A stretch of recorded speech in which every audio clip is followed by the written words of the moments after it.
ይህ የምፅዓቱ አዋጅ ነጋሪ አገልግሎት ወቅታዊና ዕለታዊ ወጎችን በማቅረብ ትንታኔ የምንሰጥበት የተለያዩ እንግዶችንም በመጋበዝ የምናቀርብበት መድረክ ነው።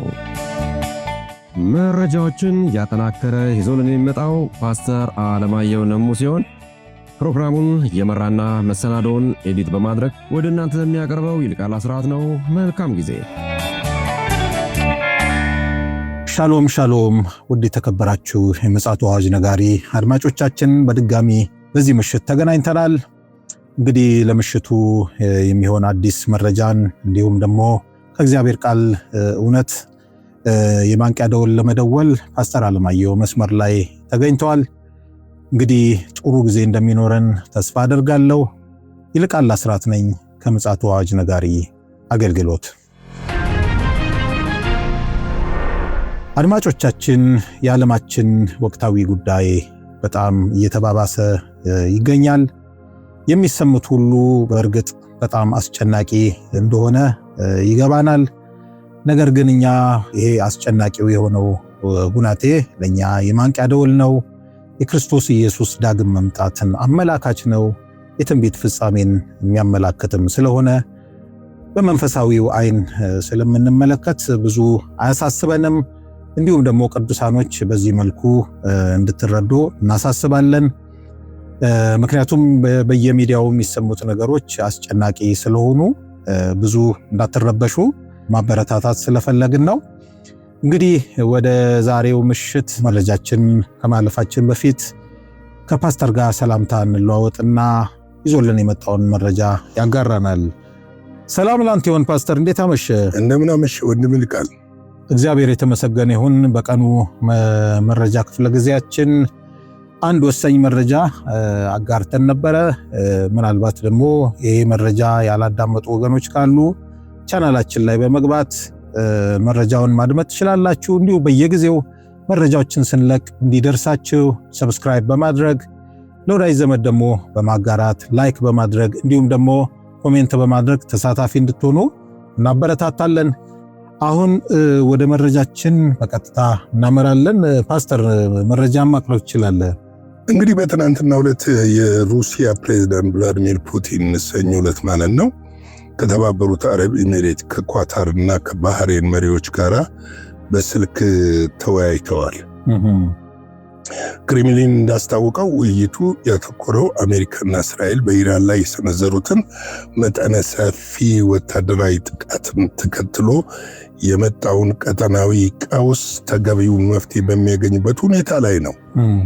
እንግዲህ ሶስቱም ሀገራት የአሜሪካ የጦር ሰፈር የጦር ቤዝ የሚገኝባቸው ናቸው። ይህንን ልብ ሊባል ይገባል። ምክንያቱም አሁን ኢራን እያለች ያለችው እኔ ሀገሮቹን አይደለም እያጠቃሁት ያለሁት በዛ ያለውን የኢራንን የጦር ቤዝ ተናግር ያለው ነው። ኢራን የአሜሪካንን ይዞታ ነው ተናግር ያለው ነው። ተናግር ያለው የአየር ክልል እንዳትፈቅዱ የጦር ቤዛችሁን አስቁሙ ብዬ ተናግር ያለው ከዚህ ውጭ ለሚመጣው ኃላፊነት አይመለከተኝም ባይነች። ነገር ግን የፕሬዝዳንት ፑቲን ቅዳሜ የጀመረው ነው ማጥቃቱ የጀመረው እንግዲህ ቅዳሜ ነው ታስታውሳ ማልዳ ከዛ ከቅዳሜና ከእሑድ ዘመታ በኋላ እነዚህን መሪዎች ማነጋገራቸው በራሱ አንድ እርምጃ የሚያሳይ ነገር አለ ማለት ነው። ከፕሬዝዳንት ሼክ መሐመድ ቢን ዛይድ አል ናሂ ጋራ በነበራቸው ቆይታ ሁለቱም መሪዎች በአሁኑ ወቅት በመካከለኛው ምስራቅ እየታየ ያለውን ታሪክ የማይረሳው አሳዛኝ ክስተት በማውገዝ በአስቸኳይ ተኩስ እንዲቆም ወደ ዲፕሎማሲያዊ ሂደት እንዲመለሱ ጥሪ አቅርበዋል። እንግዲህ እነዚህ ሁለቱ ሀገሮች ለምንድን ነው ተኩሱ እንዲቆም ይፈልጋሉ? ጥሪ አቅርበዋል። ወደ ድርድር እንዲመለሱ ዲፕሎማሲያዊ ሂደትን እንዲመለሱ ጥሪ ያቀረቡ ነው ያሉት። ልክ ነው። ፑቲን ኢራን ላይ የተፈጸመውን ጥቃት በሉዓላዊት ሀገር ላይ የተፈጸመ ለዚህ ነው ይኸውልህ ሄዶ ወዴት እንደሚመጣ ወቅ በሉዓላዊት ሀገር ላይ የተፈጸመ ያልተቆሰቆሰ ጥቃት ሲሉ የገለጹት ሲሆን የኢሚሬትስ መሪ በበኩላቸው የኢራን አጸፋና እርምጃ በሀገራቸው ላይ ጉዳት እያደረሰ መሆኑን ይህም ተገቢ እንዳልሆነ ገልጸዋል ይላል። ይህ አሁን ኢራን ሉዓላዊ ሀገር ነች፣ ተደፍራለች ነው የፑቲን ሀሳብ። ያው ዞሮ እኮ ተመሳሳይ ነው እኮ አላግባብ የሆነ ጦርነት ነው። ሩሲያም እኮ ይሄንን ተግባር እኮ የዛሬ 3-4 ዓመት እኮ ያደረገችው ብቻ የማይፈታ እንቆቅልሽ ነው ፓስተር። የሚገባኝ ነገር ልትፈታውም አትችልም። ፖለቲካ በጣም ደርቲ ጌም ይሉታል ፈረንጅ። በተመሳሳይ ፑቲን ከኳታሩ ኢሚር ተሚም ቢን አህመድ አልታኒ ጋር በነበራቸው ቆይታ በኢራን ህዝቦች ላይ እየደረሰ ያለውን አሳዛኝ ሁኔታ በማውገዝ ግጭቱ ወደ ሌሎች ሀገሮች እንዳይዛመት ያላቸውን ስጋት ገልጸዋል። ከባህሬኑ ንጉስ አህመድ ቢን ኢስማኤል ካሊፋ ጋራ ደግሞ የአሁኑ ውጥረት መላውን ቀጠና ሊተነበይ የማይችል ውጤት ወዳለው መጠነ ሰፊ ጦርነት እያመራ መሆኑን በመጥቀስ ሁኔታው ከቁጥጥር ውጭ ከመውጣቱ በፊት ወታደራዊ እንቅስቃሴ ሊቆም እንደሚገባ ተስማምተዋል ይላል። አሜሪካና እስራኤል ኦፕሬሽን ኤፓክ ፋር ያሉትን ወይም ደግሞ እስራኤሎች የአንበሳው ግሳት ያሉትን የአንበሳው ግዛት ዘመቻ ያሉትን ብለው የሰየሙትን ይህን ዘመቻ 3ኛ ቀኑ የያዘ ሲሆን ፕሬዚዳንት ትራምፕ ዓላማቸው እስኪሳካ ድረስ ለሳምንታት ሊቀጥል እንደሚችል ምን አድርገዋል? አስታውቀዋል። እንግዲህ ይሄ ጦርነት አሁን በቀላሉ ይቆማል ወይ ወንድም ይልካል ብለን ስንመለከት በቀላሉ የሚቆም እንዳልሆነና ይሄ በዓለም ላይ እንደገና ልዩ ጥፋት ይዞ እንዳይመጣ እያስፈራ ያለበት ጊዜና ሰዓት ላይ ነን ያለ ነው። ምክንያቱም ቀጠናው ምን እየሆነ ነው? እየተተራመሰ ያለበት ሰዓት እንደሆነ ልናውቅ ያስፈልጋል። እንግዲህ ይህንን ቃልን በትናንትናው ፕሬዚዳንት ትራምፕ መግለጫ ሰጥተዋል። በመግለጫቸውም ዋና ዋና የተባሉት ኢላማዎች እንደመቱ ተናግረዋል። ጦርነቱ ኢራን እስክትንበረከክ ድረስ እንደማያቆሙ ተናግረዋል። እንግዲህ እቅዳቸው ለ2 ሳምንት ነበረ። ከዛም አልፎ ሊሄድ እንደሚችል ጦርነቱ ተናግረዋል። ይሄ ብቻ አይደለም፣ ጦርነቱን ይቀጥላል የሚሉት እሳቸው አሁን ሁለት የተጣረሰ ነገር ላሳየ። የአሜሪካ መከላከያ ሚኒስትሩ ሀክሰን ምንድን ነው ያሉት? እሳቸው የኛ ዘመቻ የአሜሪካንን የኢራንን የኒኩለር ጣቢያና የሚሳኤል ጣቢያዎች ሽባ ማድረግ ነው ያሉት። በተመሳሳይ ማርኮ ሩቢዮም ፓርላማውም እንትን ብለዋል። ሽባ ማድረግ ነው፣ እኛ የመንግስት የማውረድ ጋር የለንበትም ነው ያሉት። ዶናልድ ትራምፕ ደግሞ ያለውን አገዛዝ እንለውጣለን ያሉ ነው። በእነሱ መካከል የሀሳብ ልዩነት መኖሩን ላሳይ ነው። ልክ ነው። ማርኮ ሩቢዮ እኮ ፓርላማው እኮ ጠይቆ ነው መግለጫ እንዲሰጡ፣ ስለ ጦርነቱ ተጠይቀው እኮ ነው መግለጫ እንዲሰጡ። ስለዚህ ምንድነው እየሆነ ያለው ብለህ ስትመለከት የዶናልድ ትራምፕ የበላይነትን የሚያመለክት ነገር ታያለህ። ጫና እንዳለ ትመለከታለህ።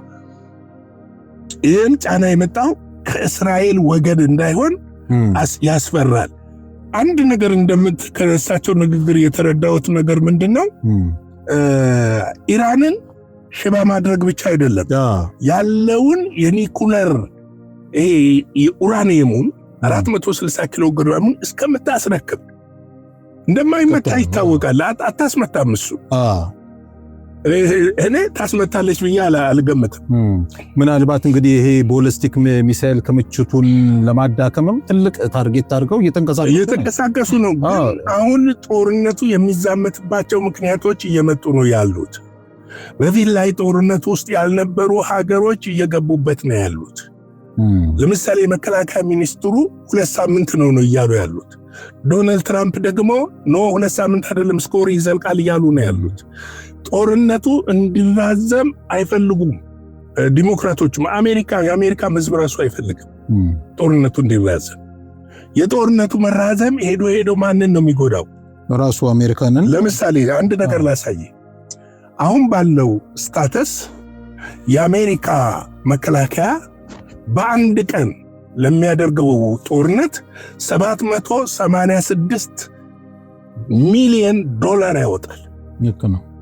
በምን ያህል ሊጨርሰው ነው ጦርነቱ? አዎ ሱማል እንደገና ደግሞ ሆርሙዝ ሰርጥ ደግሞ ሲዘጋ ደግሞ ተዘግቷል።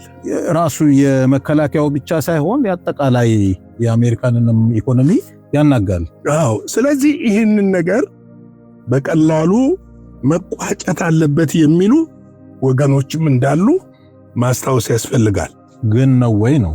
አይሆንም። አሁንማ የኢራን የውጭ ጉዳይ ሚኒስትሩ እኮ ያሉት ምንድነው? እስከ መጨረሻው የደም ጠብታ ድረስ እንፋለማለን ነው ያሉት። እስከ መጨረሻው የደም ጠብታና እንደውም የኢራን ጀነራሎች እየሰጡ ያሉት መግለጫ አስፈሪ ነው። ገና ያላወጣ ነው። እጅግ ዘመናዊና አጉር አቋራጭ የሆኑ ቦሊስቲክ ሚሳኤሎችን አለን፣ አቅማችንን ገና አልተጠቀምንም፣ አቅማችንን እንጠቀማለን የሚል ነገር ነው ያሉት። በአንጻሩ ደግሞ ዶናልድ ትራምፕ እኮ ገና ጦርነቱ እኮ አልተጀመረም የሚልም መግለጫ አውጥተዋል። እሳቸውም አሁን ያለው ነገር እንጂ ጅማሬዋ ትንሿ ነገር ነው፣ ዋናው እየመጣ ነው አሉ። አሁን ለምሳሌ የእሳቸው አባባል ለምን እንደዚህ እንዳሉ ልንገር። አረቡ ዓለም ያለውን የጦር ቤዝ መጠቀም የማይችሉበት ሁኔታ ላይ ደርሰዋል። አንዳንዱ የጦር ቤዝ እየወደመ ነው ያለው። ለኢራንም ቅርብ ስለሆነ ከዚህ በኋላ አሁን ኳታር የኢራን ድንበር አዋሳኝ ናቸው። በቀላሉ እኮ ሽምቅ ተዋጊም ገብቶ ሌላም ነገር ሊያደርግባቸው ይችላል። ልክ ነው። ስለዚህ ምንድነው አሁን የጦር ቤዛቸውን ወደ አውሮፓና ወደ ዳጎ ጋርሻ ደሴት እያዞሩ ነው ያሉት። እሱን ልናገር ነበረ። የትናንትና ሁለት የዩናይትድ ኪንግደም ጠቅላይ ሚኒስትር ኬር ስታርመር ብሪታንያ፣ አሜሪካና እስራኤል በኢራን ላይ የከፈቱትን የማጥቃት ዘመቻ እንደምትቀላቀል በይፋ ለፓርላማው አስታውቀዋል። እንግሊዝ ታውቃለህ፣ ፓርላማው ካልወሰነላት እንደዚህ ከፍተኛ ቦታ ላይ አትቀላቀልምና ይሁን እንጂ አሜሪካ የኢራንን ሚሳኤሎችን ገና ከማስወንጨፋቸውና ክምችት ካለባቸው ስፍራ ለማጥፋት እንድትችል የብሪታንያ የጦር ሰፈሮችን ለመጠቀም ያቀረበችውን ጥያቄ መቀበላቸውን ለምክር ቤቱ ገልጸዋል። ለምክር ቤቱ እንግዲህ አሳውቀዋል ማለት ነው። ይህ ውሳኔ የተላለፈው ኢራን በቀጠናው ላይ የምታደርሰውን የሚሳኤል ጥቃት ለመግታት እንደ ንጹህ ዜጎችን ለመጠበቅ ሲባል መሆኑን ጠቅላይ ሚኒስትር አብራርተዋል። ለምንድን ነው ይህንን ያደረጉት? እስቲ አንድ ነገር ርቀት እንሂድ። የኢራቅ ዘመቻ ቶኒ ብሌር ነበሩ ያኔ ጠቅላይ ሚኒስትር። ትክክል። ምንም ባልተጨበጠ መረጃ በጊዜው ጆርጅ ቡሽ ነበሩ። ጦርነቱ በጋራ አድርገው ነበር። ከጠቅላይ ሚኒስትርነታቸው እንዲለቁ ሁሉ ያስደረጋቸው ነገር ያ ጦርነት ነው። ያ ጣልቃ ገብነት ማለት ነው። ትልቅ የሆነ የፖለቲካ ኪሳራ ደርሶባቸዋል። አሁን ቶኒ ብሌር በእንግሊዞች አይወደዱ። ለምንድን ነው ያልተወደዱት ብለህ ስትመለከት ዋሽተውናል። ኢራን የሌላትን ካለ አሳዩን የሚል ነገር ወጥቶባቸው ነበረ። ስለዚህ እኚህ ደግሞ በጥንቃቄ የሄዱ እንደሆነ የሚያሳይ ምልክት ነው። ይህ ውሳኔ የተላለፈው ይላል ኢራን በቀጠናው ላይ ስለምታደርገው ጥቃት መሆኑን ከተናገሩ በኋላ በተመሳሳይ ፈረንሳይ እና ጀርመን የኢራን ሚሳኤል የሚያስወነጭፉ አቅም ለማዳከም አሜሪካ በሀገሪቱ የሚገኘውን የጦር ሰፈር እንድትጠቀም ለመፍቀድ ዝግጁ መሆናቸውን ስታርመር በተመሳሳይ ፈረንሳይም የጦር ሰፈሯን ልትፈቅድ ነው፣ ጀርመንም የጦር ሰፈሯን ልትፈቅድ ነው። ጭራሽ እንዲያውም ፈረንሳይ ለመንቀሳቀስም እያሰበች ነው፣ ግን አታደርግም። አሁን እሷ ምንድነው አረቦችን እጠብቃለሁ የሚል ነው። እነዚህ ሀገሮች ተለዋዋጭ ፖሊሲ የሚጠቀሙ ናቸው። አንዳንድ ጊዜ ኔቶ ውስጥ ይሁኑ እንጂ ለምሳሌ የመጀመሪያው ጦርነት እንዳይከፈት ይቃወሙ የነበሩት ሶስት ነገሮች ነበሩ። ፈረንሳይም፣ ጀርመንም እንግሊዝም መግለጫ እስከመስጠት ጦርነቱ መነሳት የለበትም፣ ጉዳዩ በድርድር ማለቅ አለበት፣ አሜሪካና እስራኤል የሚሄዱት አካሄድ ትክክል አይደለም ሲሉ ነበረ። አሁን ደግሞ ምንድን ነው እያሉ ያሉት? አሁን እንገባበታለን እያሉ ነው ያሉት። ማለት የጦር ሰፈራቸውን ፈቀዱ ማለት ገቡበት ማለት ነው። ሬዲሱ እንትን ይላል እንደው ያው ኔቶ ከገባበት እኮ እነሱ ገቡበት ማለት። እዚህ ጋር እንደው ግምታዊ ወደፊትም ያው እንግዲህ አድማጮችም ነገሮች ሲሆኑ እንዲገመግሙ እንደው አንተ በመጽሐፍ ቅዱስም እይታ ስትገመግመው አሁን ዶናልድ ትራምፕ የተናገሩት ነገር እኔ እንደ ዘበት አላየሁትም። ገና አልጀመረም ገና ዋናው ሲሉ ምንድነው የኒኩሌር አቶሚክ ቦምብ ለማፈንዳት እያሰቡ ነው እንደ ጃፓኑ ወይስ? ምክንያቱም ጃፓንን ሊያስቆም የቻለው በሰዓቱ የፈነዱት እሱን ያደርጋሉ ብዬ አላምንም። ለምን መሰለህ? ምላሹ የከፋ ይሆናል። ምክንያቱም ለፈለኩት ያው ግዴታ መጽሐፍ ቅዱስ የተናገረው ትንቢት መፈጸም ስላለበት ወደዛ ነው እኮ እየተጓዘን ያለ ነው። አዎ ምንድነው መሰለህ አሁን ኢራንን የማዳከም ስራ ነው ሊሰሩ የሚፈልጉት። ለምሳሌ ትናንትና የመከላከያ ሚኒስትሩ የአሜሪካው ኤክሰን ሲጠየቁ አንድ የሰጡት ነገር አለ። በእግረኛና በሜካናይዝድ ለመግባት ታስባላችሁ ወይ ሲባሉ እንገባለንም አንገባልንም አላሉ። ሁኔታዎች በሂደት የሚታዩ ናቸው ነው ያሉት። እግረኛ ልካለው ብለዋል ዶናልድ ትራምፕ። እንደዛ ነው ያሉት። መከላከያ ሚኒስትሩ ሌላ ነው ያሉት። አሁን እኮ የሀሳብ መጣረሶች አሉ በመካከላቸው። ስለዚህ ኢራን ጥቃቱን ባልሰነዘሩባት ሀገር ላይ በመቶ የሚቆጠሩ ሚሳኤሎችን እና በሺህ የሚቆጠሩ ድሮኖችን በመተኮሷ የምታሳየው አካሄድ እጅግ አደገኛ እየሆነ መምጣቱን ጠቅላይ ሚኒስትሩ ገልጸው የብሪታንያ መንግስት ዋና ግዴታ የዜጎቹን ሕይወት መጠበቅ መሆኑን የጠቀሱት ስታርመር የብሪታንያ ተዋጊ ጀቶች በአየር ላይ ተሰማርተው የተቀናጀ የመከላከል እርምጃ እያከናወኑ መሆኑን አስታውቀዋል። ይህ እርምጃ እስካሁን ውጤታማ መሆኑን የብሪታንያ ወታደራዊ ሰራተኞች ወደሚገኙበት የጦር ሰፈር ሲያመሩ የነበሩት ድሮኖች መቻላቸውን አረጋግጠዋል። በዚህ ወቅት በመካከለኛው ምስራቅ አሉ ቀጠና ውስጥ ነዋሪዎች፣ ጎብኚዎች እና መንገደኞችን ጨምሮ ማለት ነው 300,000 ገደማ ብሪታንያ ዜጎች እንደሚገኙ ተገምተዋል። ስለዚህ እነዚህን ዜጎች እንጠብቃለን ነው። ስለዚህ ኦልሬዲ በቃ ተቀላቅለዋል እኮ ማለት ነው። አዎ ተቀላቅለዋል። እሱ ኔቶ ከተቀላቀለ እነሱም ይቀላቀላሉ። አሁን ግን ምንድነው መሰለ ኔቶ በዛ ጋር ሲሰለፍ በዛኛው ወገን ደግሞ የሚሰለፍ እሱ ነው እኮ አስፈሪው እሱ። ለዚህ ነው እኮ ቀደም የጠየቅኩ ወደዚህኛው ጦርነት የሚያመራ ይመስላል። እኔ በኔ ግምት አይታወቅም። አዎ እንግዲህ ምንድነው ወደፊት ወደ ጅምላ ጨራሹ ዛንተም ውስጥ ተገባ ነው ወደፊት የምናየው ነገር ይሆናል። እንግዲህ ቅዱሳን ለዛሬ ያለን ምሽት መረጃችን ይሄንን ይመስላል። እነዚህ መረጃዎች ከብዙ መረጃዎች መካከል ነው መርጠን ያመጣንላችሁ። በአሁኑ ሰዓት እኛ ይህንን ዜና እንኳን እያስተላለፍን በዓለም ላይ በዚህ በጦርነቱ ምክንያት ብዙ ክንውኖች እየተከናወኑ ነው ያሉት። እንግዲህ ጎን ለጎን የዲፕሎማሲ አቅጣጫ ይከተሉ የሚሉ ወገኖችም አገሮች ተነስተዋል። በኢራን ላይ የሚደረገውም ጥቃት እንዲቆም የሚሉ አገሮች ተነስተዋል። ሌላው ትናንት እንደተናገርነው በአንዳንድ አገሮች ላይ አሁንም በአሜሪካ ኤምባሲ ላይ ጥቃት እየተፈጸመ ነው ያለው።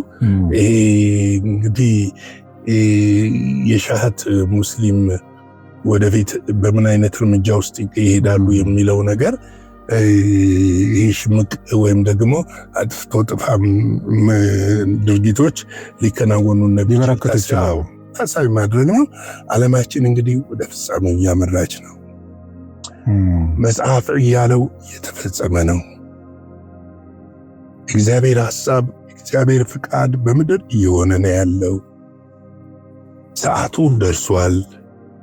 ጌታችን መድኃኒታችን ኢየሱስ ክርስቶስ ሊገለጥ ነው።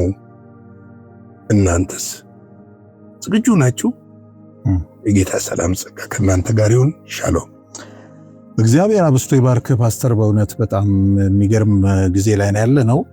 እኔ እናንተም ጠቅሰነዋል። በዜናም ሽፋንም የሰጠነው ጉዳይ አለ። የዓለማችን ቁንጮ የሚባሉ ሳይንቲስቶች ዓለማችን ልጠፋ ጥቂት ሰኮንዶች ቀርተዋል ወይ ደግሞ ደቂቃዎች ቀርተዋል ብለው በተደጋጋሚ የሚያወጡት መግለጫ አለ። ለዚህም ነው እንግዲህ እኛ በክርስቶስ ኢየሱስ ጥላ ስር መግባት ያለብን፣ በደሙ መሸፈን ያለብንም ለዛ ነው። ሁለተኛ ደግሞ ደጋግመን እንደምንለው ለክርስቶስ ኢየሱስ ዳግም መምጣት ሁሌ ዝግጁና ንቁ መሆን አለብን የምንልበት ምክንያቱም አንድም ይሄ ነው። ምክንያቱም ክርስቶስ ኢየሱስ ከሚመጣው ጥፋት ሊያተርፈን ቤተክርስቲያንን ከዛ ጥፋት ለማዳን ነውና ስለዚህ ይህንን አጽንኦት በመስጠት ሁልጊዜ ንቁና ዝግጁ እንድንሆን መንፈስ ቅዱስ እንዲረዳን ምኞታችን ነው። ነገሮች ያው እየከፉ እንደሚሄዱ ደጋግመን ተናግረናል። እንግዲህ እግዚአብሔር አምላክ እንግዲህ ሀገራችንና ሕዝቧንም እንዲጠብቅ በዛው ምኞታችንን እንገልጻለን። ለዛሬ ምሽት እንግዲህ ይዘን የመጣነው መረጃና መልእክቴን ይመስላል። የእግዚአብሔር ፈቃድ ከሆነ ሐሙስ ዕለት ነው ልንገናኝ የምንችለው። በነገው ዕለት እንግዲህ መደበኛው ሳምንታዊው የዜና ወጃ በብስራት ይቀርባል። ዓለማችን የገጠማት ነገር ካለ በሰበር ልንገባም እንችላለን። እስከዚያው ድረስ እንግዲህ መልካም ጊዜ ይሁንላችሁ። ሻሎም። ለዛሬ ይዘን የመጣነው ወቅታዊ መረጃ ይህንን ይመስል ነበረ። በሌላ ጊዜ በሌላ መሰናዶ እስከምንገናኝ ሰላም ለእናንተ ይሁን።